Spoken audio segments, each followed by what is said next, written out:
जैसे श्रावण महीने में चढ़ाए गए कनेर के फूल, दुर्वा।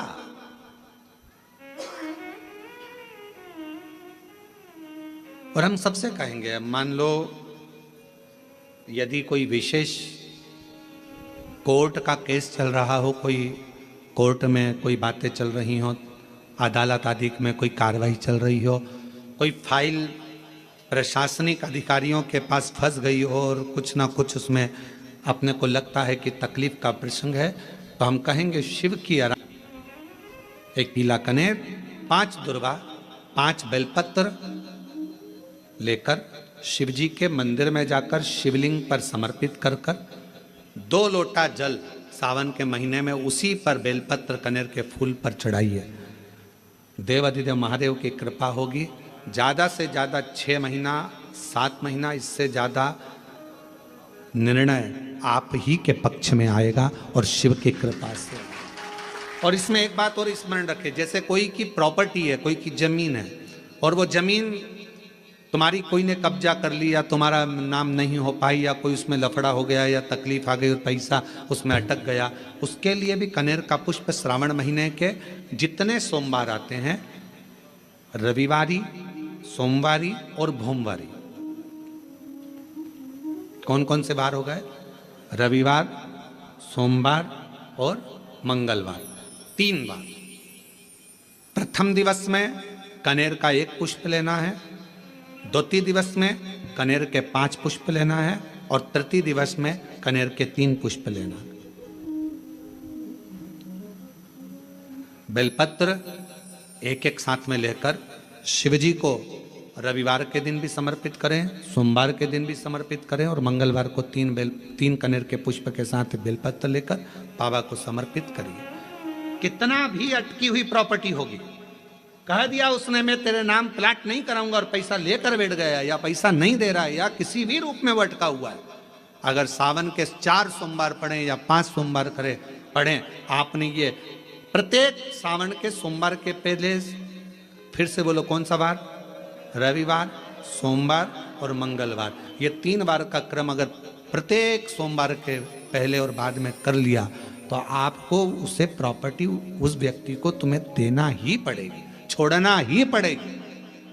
उसको खुद अपने आप में बेचैनी होने लगेगी, मुझे बुलाएगा, आपको जाना नहीं पड़ेगा, खुद बस फोन लगाया आपने, भैया हमारा करा दो, हमारा करा दो, 2 बार 3 बार अगर बोला, चौथी बार वो खुद बुलाएगा, बेचैनी बढ़ेगी। मेरा बाबा उसको खुद खल बुला देता है। शिव शिव है, उसको कहते सत्यम शिवम सुंदर, शंकर शंकर। आप लोग कथा में श्रवण करे हैं पूर्व में, हनुमान गतिमान रतिमान मतिमान वर्तिमान, ऐसे हनुमान जी के कई भाई हुए, कई भाई हनुमान जी के हुए। और हमने पहले भी कहा है, जिसकी फैक्ट्री ना चलती हो, बहुत दुकान ना चलती हो, तो हनुमान जी के पाँव का थोड़ा सा सिंदूर लेकर, यदि उस सिंदूर को किसी भी फैक्ट्री या दुकान में हनुमान जी के छोटे भाई गतिमान के नाम से अगर 1 बिंदी भी सिंदूर की रख दी जाती है, तो वो दुकान और फैक्ट्री भी झड़के से चलना प्रारंभ हो जाती है। गतिमान हनुमान जी के छोटे भाई, एक हनुमान जी के छोटे भाई हैं मतिमान। जब व्यक्ति डिप्रेशन में जाता है, एकाग्र चित्त नहीं रह पाता है, पढ़ने बैठता है पर एकदम मन नहीं लग पाता है, तो मतिमान का स्मरण किया जाता है, हनुमान जी के 3रे नंबर के भाई का, मतिमान। और कहते हैं 1 दुर्वा यदि मतिमान के नाम से शंकर भगवान की शिवलिंग पर चढ़ा दी जाए और उसी दुर्वा को वापिस लेकर आया जाए, अंधेरा होने से पहले, सूर्य अस्त होने के पहले, शाम के प्रदोष के पहले, यदि उस दुर्वा को उस व्यक्ति को चबा चबा कर खिला दो, तो डिप्रेस हो रहा है, डिप्रेशन में है, चिंता में है, टेंशन में है और उसका विवेक काम नहीं कर रहा, बुद्धि स्थिर नहीं हो पा रही है या पढ़ने में मन नहीं लग पा रहा है, तो उसको आप 1 दुर्वा मतिमान, हनुमान जी के 3रे नंबर के भाई मतिमान के नाम से अगर खिला देते हैं, तो उसकी बुद्धि केंद्रित होना प्रारंभ हो जाती है और वो डिप्रेस से हटना प्रारंभ हो जाता है, मन स्थिर होने लगता है। मतिमान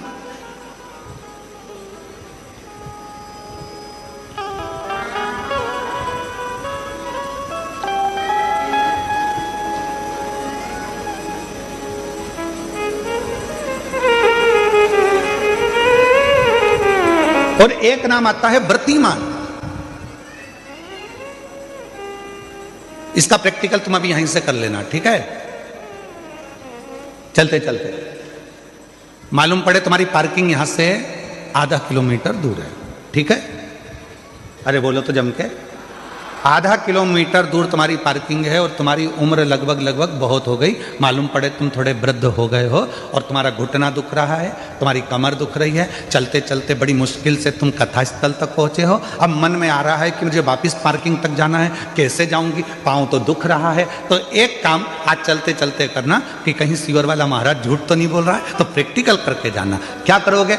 यहां से जाते समय आप जब जा रहे हो और आपके शरीर का कोई अंग जब दुख रहा है तो श्री शिवाय नमस्तुभ्यम कहकर श्री व्रतिमान हनुमान का स्मरण करो।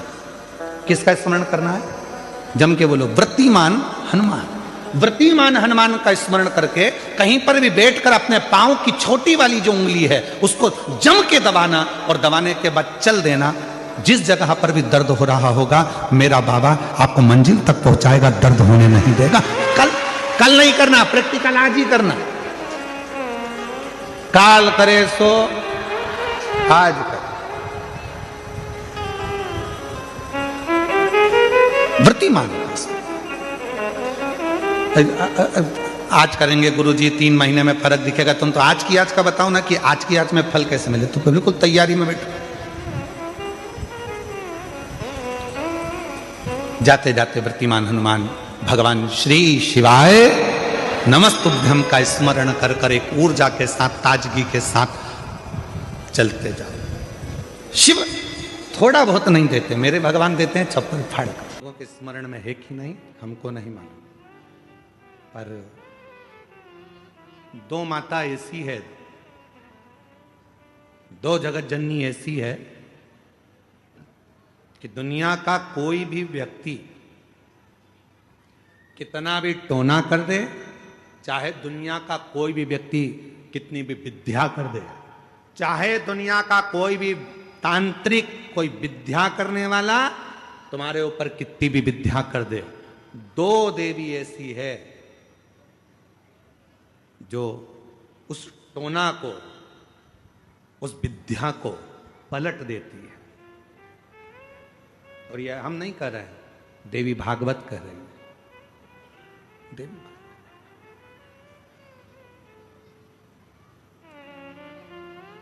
काली पुराण में भी इसका वर्णन आता है, देवी भागवत में भी इसका वर्णन आता है।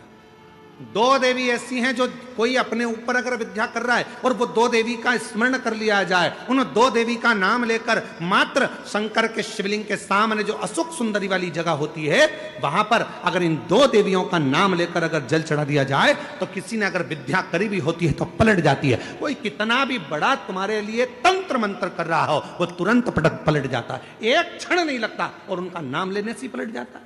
2 देवियां, एक प्रत्यग्रा माता, एक है प्रत्यग्री माता और दूसरी है दंतेश्वरी माता, जिसका काली पुराण में विशेष वर्णन लिखा, जिसका देवी भागवत में वर्णन आता है। और महाराज प्रत्यग्री माता का वर्णन स्वयं यहां तक, प्रत्यग्रा माता का वर्णन यहां तक अथर्व वेद में भी प्रत्यग्री माता का वर्णन और दंतेश्वरी माता का स्मरण यहां तक अथर्व वेद में भी वर्णित किया गया प्रत्यग्री माता का। काली पुराण में तो है, देवी भागवत में भी है। ये जो 2 देवियां हैं, एक प्रत्यग्री माता और दूसरी जम के बोलो दंतेश्वरी माता। ये 2 माता ऐसी हैं, अगर भगवान शंकर का ये शिवलिंग है, ये जलाधारी है, माता पार्वती जी का हस्तकमल और यहां सामने एक मोटी सी लाइन होती है अशोक सुंदरी का स्थान, इधर गणेश जी, इधर कार्तिकेय जी। जब हम दक्षिण में खड़े होकर, उत्तर में मुख कर कर यहां खड़े होकर जब हम शिवलिंग पर जल चढ़ाते हैं और अपने जल के पात्र को थोड़ा सा आगे बढ़ाकर हम इस स्थान पर, अशोक सुंदरी के स्थान पर इस यहां खड़े होकर जल चढ़ाते समय इस स्थान पर अपने पानी के लोटे को आगे बढ़ाते हैं और जल को यहां गिराते हैं। प्रत्येक गिरी माता का नाम लेकर या मां दंतेश्वरी का नाम लेकर जब हम चढ़ाते हैं, आज दिन भर में अगर कोई ने भी हमारे ऊपर विद्या करी होती है, वो 2 मिनट के अंदर वो कटकर गिर जाती है और कोई असर नहीं पाता। 2 मां, एक मां दंतेश्वरी, एक प्रत्येक। कौन है ये प्रत्येकगिरी माता? तो शिव महापुराण में बड़ा सुंदर वर्णन आया कि जब हिरण्यकशिपु ने बहुत तप करा, बहुत तप। मेरा निवेदन है आस्था चैनल वालों से, कथा लाइव चल रही है, उनसे हम निवेदन करेंगे कि आपके पास में दंतेश्वरी माता का फोटो हो तो आस्था चैनल वाले अवश्य दिखाते रहें बीच बीच में जहां कथा चल रही है। और प्रत्येकगिरी माता का अगर फोटो हो तो सिंह का मुंह होगा माँ का, स्त्री का शरीर होगा माँ का, और बड़े बड़े दंत होंगे उनके प्रत्येकगिरी माता के। अगर वो भी चित्र हो तो अवश्य जहां कथा चल रही है तो लोगों को मालूम पड़े कि प्रत्येकगिरी माता कौन सी है, दंतेश्वरी माता कौन सी है, उनका स्वरूप का दर्शन अवश्य करें। और प्रत्येकगिरी माता का अगर फोटो का आप लोगों को समझ में ना आए तो एक बार हमको व्यासपीठ पर लाकर उस मोबाइल में दर्शन कराएं तो हम भी बता देंगे। प्रत्येकगिरी माता 2 माता ऐसी है। काली पुराण के अंतर्गत, देवी भागवत के अंतर्गत, हमारे वेदों के अंतर्गत 2 माताओं का क्रम बड़ा विचित्र। तो हम अभी जो कथा को प्रारंभ कर रहे हैं तो प्रत्येकगिरी से प्रारंभ कर रहे हैं और इसको लेकर जाएंगे दंतेश्वरी माता तक। संध्या काल में लगाया गया दीप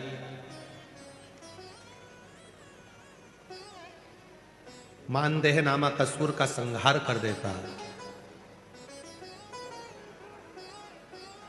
प्रतिदिन एक नियम बनाकर रखना चाहिए कि रोज शाम के समय पर अपने घर में प्रदोष काल के समय पर एक दीप जरूर लगाना चाहिए। और यदि बेलपत्र का वृक्ष है तो उस बेलपत्र के वृक्ष के सामने भी एक दीप अवश्य लगाना चाहिए।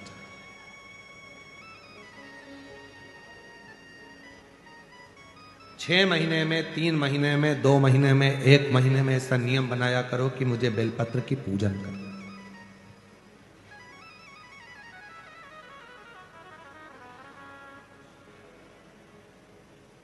स्वयं माता लक्ष्मी जी ने भगवान नारायण को पाने के लिए बेलपत्र का पूजन किया। जब इंद्र की पूरी सत्ता चली गई थी, सारा की सारा धन इंद्र का चले गया था, असुरों ने उस इंद्र के सिंहासन पर अपना कब्जा जमा लिया था, तब इंद्राणी ने, स्वयं सची माने इंद्राणी ने शिव जी की साधना करी, बेलपत्र के वृक्ष के बेलपत्र की पूजन करें।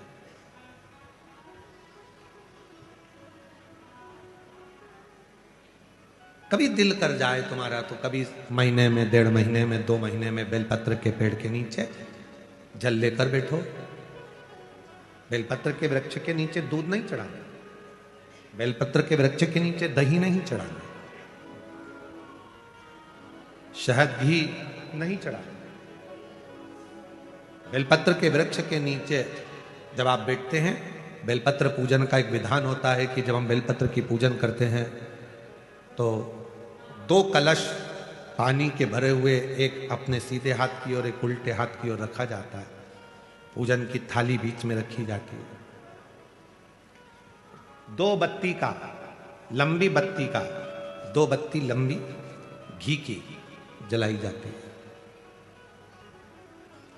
लंबी बत्ती बेलपत्र के वृक्ष के नीचे 2 बत्ती लंबी जोड़ा बनाकर उसको जलाया जाता है। फिर दोनों हाथ में कलश में जल है, बेलपत्र के वृक्ष के नीचे दोनों हाथों का जल धीरे धीरे शिव जी का स्मरण कर कर, नारायण लक्ष्मी का स्मरण कर कर, मां आदिशक्ति गौरा का स्मरण कर कर, रिद्धि सिद्धि गणेश का स्मरण कर कर उसको चढ़ाओ। प्रार्थना करो, विनय करो, मेरे जीवन में बहुत कष्ट है, उसको मिटाना है आपको। शिव आपसे प्रसन्न होते हैं, वैसे मेरी जिंदगी भी प्रसन्न करना है आपको। जल चढ़ाकर दोनों पात्रों का थोड़ा थोड़ा जल कलश में बचा लेना है, पूरा पात्र खाली नहीं करना है, दोनों को वापस रखना है।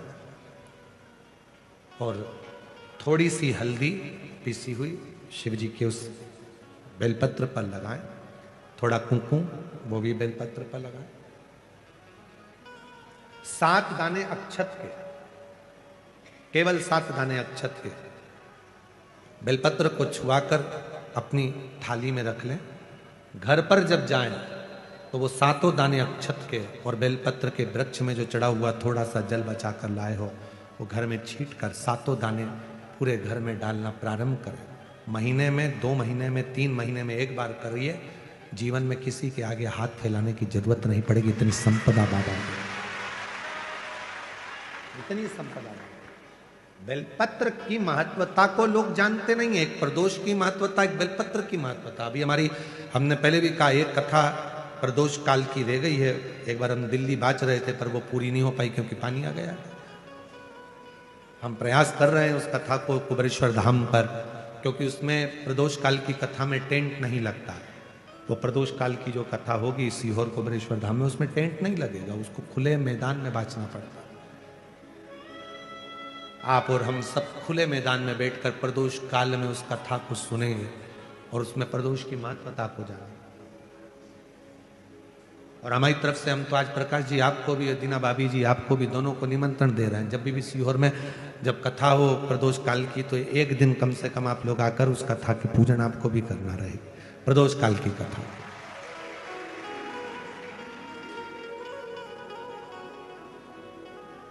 अभी तो नहीं है पर जब भी तारीख निश्चित होगी 1-2 साल में, जब बाबा कृपा करेगा तब उसको रखेंगे। पंडाल में भले तुम्हारे लिए हम सोने के लिए पंडाल लगा देंगे, पर कथा सुनने के लिए तो आपको मैदान में ही बैठना पड़ेगा, खुले आसमान।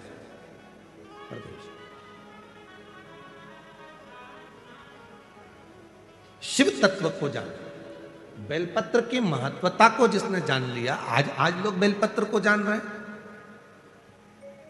कि बेलपत्र खाने से शुगर, बीपी, थायराइड जैसी बीमारियां भी ठीक हो जाती हैं। उस बेलपत्र की महत्वता को जान। और फिर निवेदन है, आपके शरीर में कष्ट है तो बेलपत्र का सेवन करो। रोज रोज बेलपत्र वैसे ही नहीं खाना। कई बार बेलपत्र खाने से मुंह में छार छार पना जाता है, कई बार मुख का स्वाद भी कम हो जाता है बेलपत्र खाने से। तो निवेदन है रोज रोज ना खाइए, जब जरूरत है। और जरूरी नहीं कि आप 3 पत्ती यहां से जो बेलपत्र दी जाती है 7 दिन तक जो रोज एक बेलपत्र दी जाती है वो तो खाने के लिए दी जाती है, पर समापन के दिन की बेलपत्र तो खाने की नहीं रहती। उसको तो ले जाकर लोग लाल कपड़े में बांध अपने घर में रख देते हैं तिजोरी में। आखिरी दिन की बेलपत्र तो वैसे भी तिजोरी का भंडार के लिए होती है। तो जो बेलपत्र होती है, जरूरी नहीं कि तुम पूरी बेलपत्र खाओगे तो दवाई असर करेगी। बेलपत्र का अग्रण्य भाग का थोड़ा सा पत्र भी यदि हम पा लेते हैं, उसको ग्रहण करते हैं, तो वो भी उतना असर करता है। और रोज खाने की जरूरत नहीं है। रोज अगर शिव मंदिर जा रहे हो, शिवालय जा रहे हो, शंकर जी के मंदिर जा रहे हो, देवालय जा रहे हो, तो बेलपत्र लाओ, वहां से मना नहीं है। उसको इकट्ठा करो, एकाग्रित कर सुखा लो। सुखाकर रोज शिव जी की चढ़ी हुई बेलपत्र को सुखाकर फिर उसका चूरा बना लो। जब तुम्हें लगे कि शुगर गड़बड़ हो रही है, बीपी गड़बड़ हो रहा है, थायराइड गड़बड़ हो रहा है, तो एक चुटकी उसमें से लेके निगल लो, पानी पी लो। बाबा की कृपा से आधा घंटा, 1 घंटे में वो sugar, BP, thyroid sub level में आना प्रारंभ हो गया। उस बेलपत्र की महत्वता को जिसने जाना, कभी कुबेरेश्वर धाम जाओ तो कुबेरेश्वर बाबा के धाम पर जो 200-300 साल पुराना, जो 300 साल के ऊपर पुराना बट वृक्ष है, जहां बाबा बैठे हैं, बटकेश्वर महादेव, उसका दर्शन करो। उस पेड़ की छांव में बैठकर बाबा का मंत्र जाप करो। अभी अभी हमने थोड़ा सा उसको बंद कर दिया था क्योंकि वहां बाबा के जोड़ा घूम रहा था तो वो शरीर पर चढ़ जाता था, इसलिए अभी स्थान पर वहां जाना थोड़ा बंद कर दिया था, पर पुनः वापिस उसको खोल दिया।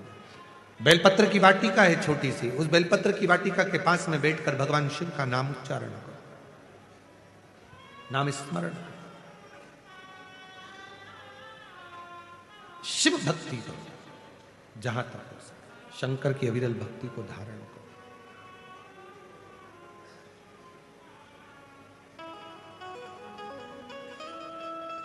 शिव की साधना, आराधना जीवन को सुख देती है। बेलपत्र का वृक्ष का पूजन अर्चना हमें आनंद प्रदान करता है। कंसल जी, आज के समय में ये जितने भी श्रोता बैठे हैं और जितने बाहर बैठे हैं और जितने ऑनलाइन सुन रहे हैं अपने अपने घरों में बैठकर, मोबाइल पर, व्हाट्सएप पर, इंस्टाग्राम पर, फेसबुक पर, जितने भी सोशल मीडिया पे सुन रहे हैं। मैं एक एक श्रोताओं से, जितने टीवी पर सुन रहे हैं और जितने यहाँ सुन रहे हैं, मैं सबको खड़े होकर पूछ सकता हूँ कि आपने कहाँ तक पढ़ाई करी है। बुजुर्ग माताएं भी कह देगी कि मैंने भी कहीं 8वीं पढ़ा होगा, 5वीं पढ़ा होगा, 6ठी पढ़ा होगा, 7वीं पढ़ा होगा। कोई कहेगा कि मैंने MBA करा होगा, कोई कहेगा मैंने ये पढ़ाई करी, कोई कहेगा मैंने ये पढ़ाई करी। आज के समय में हर व्यक्ति पढ़ा लिखा है, वो समझता है कि हमको अगर मंजिल तक पहुंचना है और आगे बढ़ना है तो हमें निंदा, बुराई, चुगली, इन सब से दूर हटना है और अपने लक्ष्य को पकड़ना है और आगे बढ़ना है। लक्ष्य अपना हो। अमृत कहां मिलेगा, ये पार्वती जी पूछ रही हैं। समुद्र में अमृत है। शिव जी कहते हैं अगर समुद्र में अमृत होता तो समुद्र खारा ही नहीं होता। मंथन समुद्र में भी नहीं। तो वो जो अमृत मंथन हुआ था, वो अमृत जो निकला था, वो क्या है?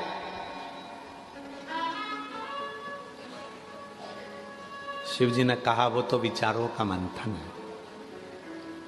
और विचारों का जब मंथन होता है तो उसमें जो अमृत निकलता है वो जीवन को सुख देता है। आज हम एक बात इस व्यासपीठ से, काशी की भूमि से कहना चाहेंगे। प्रत्येक पति और पत्नी को अपने कमरे में आने के बाद मोबाइल को टेबल पे साइलेंट कर कर पटक देना चाहिए। पति कमरे में आया, पत्नी कमरे में आई, दोनों के मोबाइल साइलेंट कर कर एक कोने में पटक दो और अपने अपने विचारों का मंथन करो। पत्नी के पास बहुत सारी बातें हैं जो तुमसे कहना चाहती है, पर तुम ऐसे हो कि उसकी बातों को सुनना ही नहीं चाहते। पति कहते हैं ये निंदा करेगी, बुराई करेगी अपनी सास की, ससुर की, परिवार की। ठीक है, किससे कहेगी वो?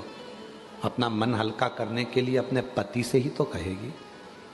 अगर पड़ोसी से कहना चालू कर देगी तो तुमको काली मिर्ची लग जाएगी। कहेगी तो पति से। किससे कहेगी? कहेगी तो पति से। अपने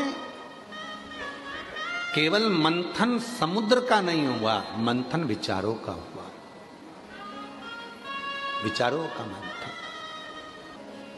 बच्चों को क्या कराना है, कहाँ पढ़ाना है, उनकी एजुकेशन कैसी होना चाहिए, आगे का क्या करना है इनका। पर हम मंथन करते हैं तो दूसरों का करते हैं। सास ने ऐसा बोल दिया, ससुर ने ऐसा बोल दिया, तुम्हारी बहन ने ऐसा बोल दिया, तुम्हारे भाई ने ऐसा बोल दिया। ये मंथन नहीं चाहिए। मंथन में अपने लिए सोचो, अपने बच्चों के लिए सोचो, अपन कैसे खुश रह सकते हैं वो विचार करो। तुम सबसे ज्यादा बहू, किसी की भी अगर बहू होगी तो सबसे 33 कोटि देवी देवता में सबसे ज्यादा बहू माता पार्वती जी की थी। माता पार्वती।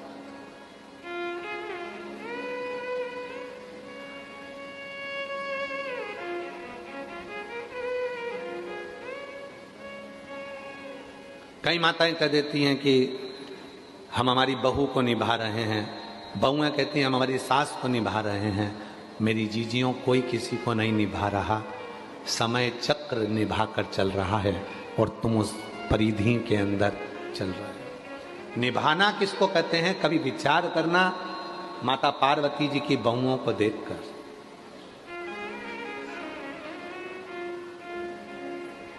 बहुओं को देख, एक मां छठी, रिद्धि सिद्धि, बहुओं का क्रम देखिएगा। 6 लड़कियां, जया, विषहरा, सामरीवारी, दौतली, देव, अशोक सुंदरी। दामाद, बच्चों के बच्चे शुभ और लाभ, उनके बच्चे अमोद और प्रमोद।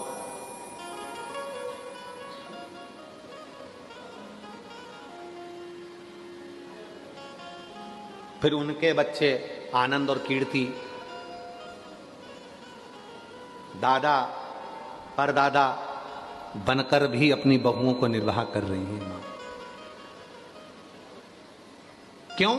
क्योंकि मंथन पति और पत्नी में है विचारों का, तो वहां विवाद नहीं होता।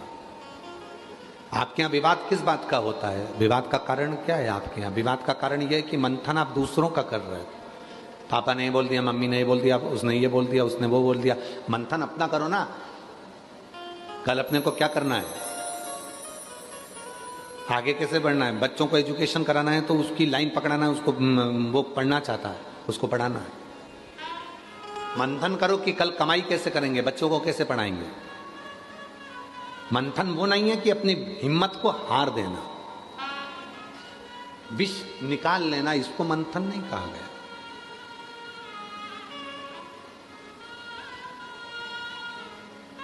अभी कल एक न्यूज हमारे आशीष हमको दिखा रहा था कि एक बाप ने अपने बच्चे को ही बहते हुए नहर में पानी में फेंक दिया।